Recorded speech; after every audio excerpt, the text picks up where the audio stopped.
Bonsoir, bonsoir à tous, bienvenue dans ma chaîne Renard Bleu. Et ce soir, petite vidéo de présentation des cartes divinatoires d'Algariel de Monsieur Alcide Nathanaël. Allez, c'est parti, à tout de suite, place au générique.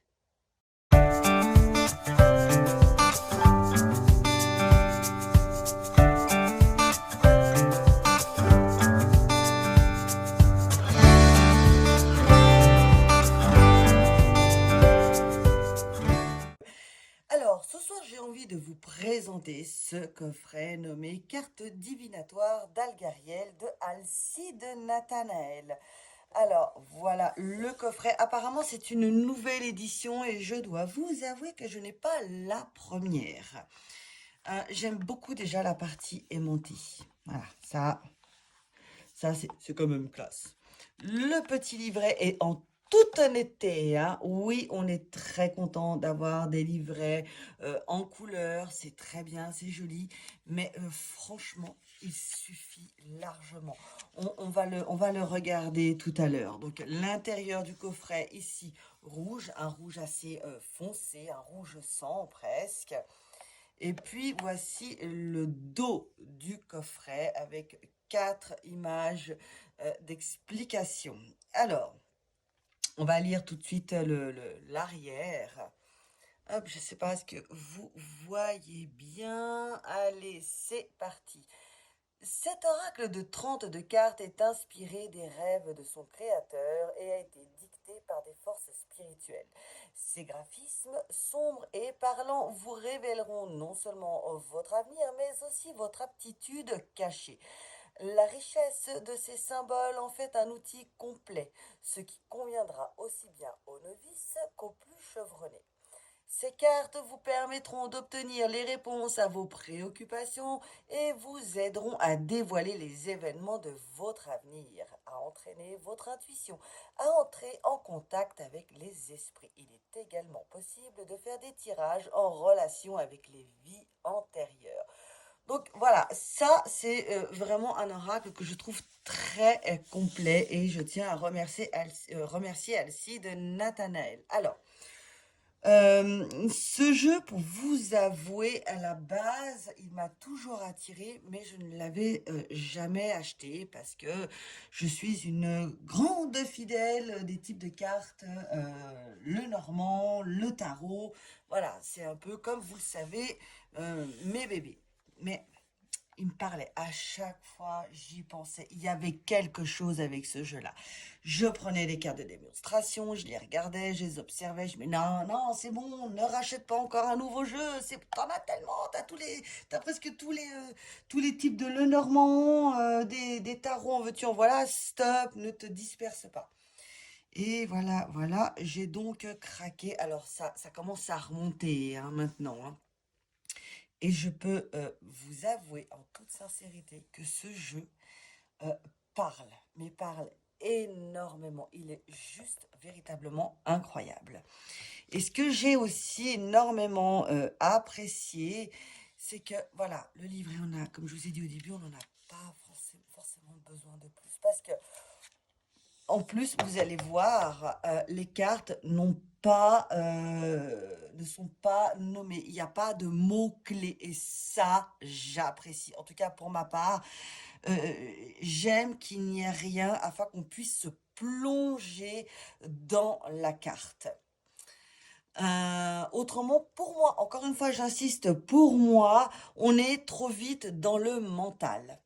Et là, c'est génial, c'est juste parfait. En plus, moi qui aime le côté un peu sombre, un peu dark, je suis servie. Alors, on va revenir tout à l'heure avec la présentation des cartes. Passons maintenant au petit livret, hein. Alors, j'ai oublié de préciser, ce coffret est aux éditions d'Hervy, sauf erreur.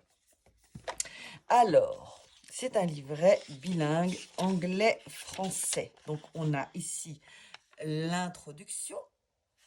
On a un court petit paragraphe sur comment bien démarrer. quelques méthodes de tirage. Alors oui, ça peut être intéressant, mais après, comme vous le savez, vous pouvez très bien faire vos propres méthodes de tirage. Vous pouvez très bien en avoir un pour le Béline, pour le Normand, forcément, le tarot. Si vous en avez un qui fonctionne, vous n'êtes pas obligé absolument de suivre celui du livret. Vous faites comme vous voulez. Donc ça, c'est juste génial. De toute façon, que ce soit pour celui-ci ou n'importe quel autre oracle, hein, de toutes les façons. Alors voilà, quelques méthodes de tirage. De tirage en 3 cartes. J'espère que c'est pas trop blanc lumineux. Voilà. Le tirage en 7 cartes. Donc voilà, battre les cartes pour vous ou pour le consultant. Couper le jeu, étaler les cartes face cachée. Tirer 7 cartes et placez-les de gauche à droite en ligne. Retournez les cartes et interprétez-les suivant la question. Ensuite, on a le tirage des vies antérieures. Et là, on va retrouver la signification générale des cartes. Ce qu'il y a de bien avec les cartes divinatoires d'Algariel, c'est que je crois, sauf erreur, à moins que je l'ai rêvé, Alcide l'explique bien que oui, il y a des mots-clés dans le coffret, certes, dans l'explication, voilà, dans le petit livret, mais libre à vous de vous laisser aller et d'aller avec votre ressenti par rapport à l'image. Ok? Ça, c'est hyper important. Laissez aller votre intuition et avec ce jeu-là, c'est l'idéal pour ça, vraiment. Ce jeu est composé donc de 32 cartes. Allez, on y va pour la présentation? C'est parti. Hop, voilà l'intérieur du coffret. On est toujours dans un rouge. Je le referme. Oh, j'adore ce côté aimanté. Je le pose ici. Et voici donc la première carte. Carte numéro 1, nommée la tour. Carte numéro 2, nommée le passeur. Petite précision, parce que moi je vais trop vite, je fais jamais les choses dans l'ordre. J'adore aussi l'épaisseur du jeu. Pour moi, c'est d'une excellente qualité. Et l'arrière des cartes, oh, moi j'adore, ça fait vraiment penser un peu style tapisserie d'un manoir. Ah non, mais vraiment, ah, mais c'est un jeu que j'utilise beaucoup. Merci Alcide. À cause de vous, monsieur Alcide Nathanaël, je me retrouve avec le tarot, le normand, bon le Béline aussi, j'ai oublié de le dire, et maintenant les cartes d'Algariel. Et c'est promis, je n'en achète plus, c'est fini. Voilà, je reste avec mes bébés. Carte numéro 3, le casque. Carte numéro 4, le gardien de la nuit. Ah, le design des... Excellent, excellent. Carte numéro 5, le train. Carte numéro 6, le pont. Carte numéro 7, le cierge. Carte numéro 8, le voilier. Carte numéro 9, le phare. Carte numéro 10, le soldat. Carte numéro 11, l'escalier. Carte numéro 12, le clocher. Carte numéro 13, le pendule. Carte numéro 14, le chat noir. Carte numéro 15, la clé. Carte numéro 16, l'espoir avec cette magnifique rose. Carte numéro 17, les ruines. Carte numéro 18, le repos éternel. Carte numéro 19, la tour isolée. La carte numéro 20, corps de fer. Carte numéro 21, l'énigme.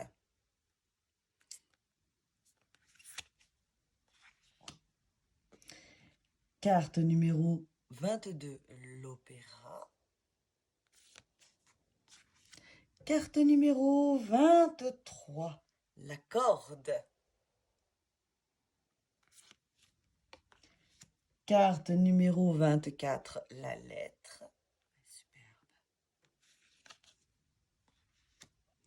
Carte numéro 25, l'accident. Alors, petite anecdote pour celle-ci. Au départ, quand je m'entraînais avec ce jeu, donc pour bien le ressentir, vraiment qu'il devienne mien, n'est-ce pas? Je m'entraînais et puis il y a mon cher et tendre qui me dit, bah tiens, dis-moi par rapport à telle question, est-ce que tu peux me renseigner? Donc ok, j'étale les cartes suivant mon ressenti. Et puis dans la partie personnalité, je tire la carte 25. Je dis, oh non, non, non, non, non, non, je veux pas.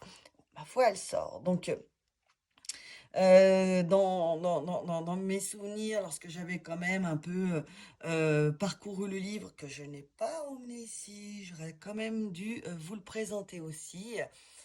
Ce livre-là expliquait que au niveau caractère, c'est pour les personnes un peu impulsives, à fort caractère, qui ne se laissent pas forcément faire. Ok, mais ça ne correspondait pas à mon chouchou.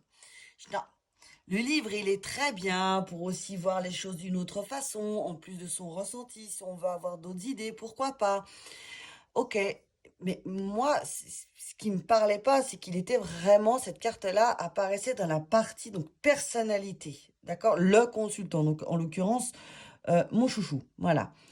Mais moi je voyais, c'était pas ça. Donc, c'était vraiment la carte, donc accident, hein, comme bien noté.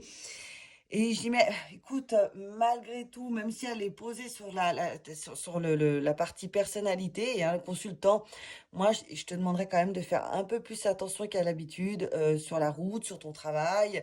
J'aime pas. Est-ce que c'est le mental? Est-ce que je ne sais pas? Mais moi, ça aurait pu être aussi un autre accident, hein, peu importe. Mais là, moi, je le voyais en voiture. J'avais un problème au niveau de la voiture. Et effectivement, même pas une semaine après, eh ben, effectivement, il a eu un tout petit accident, rien de grave, un tout petit accident où, bah, il a eu le rétro démoli, quoi. Mais alors, mais, pardon, mais on va un petit peu défoncer le rétro. Voilà, complètement défoncé. Donc oui, les cartes parlent bien et surtout écoutez votre intuition, c'est le plus important. Allez, on continue. La carte 26, vitalité. La carte 27, l'urne. La carte 28, l'échelle.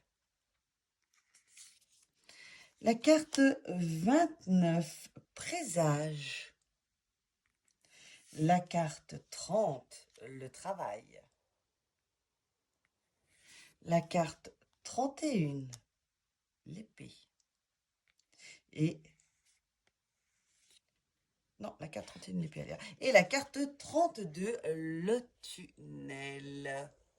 Alors voilà pour les 32 cartes. Vous allez me dire, mais il n'y en a pas beaucoup, il n'y en a que 32. Eh ben, je peux vous assurer, je me suis dit la même chose, mais c'est amplement suffisant.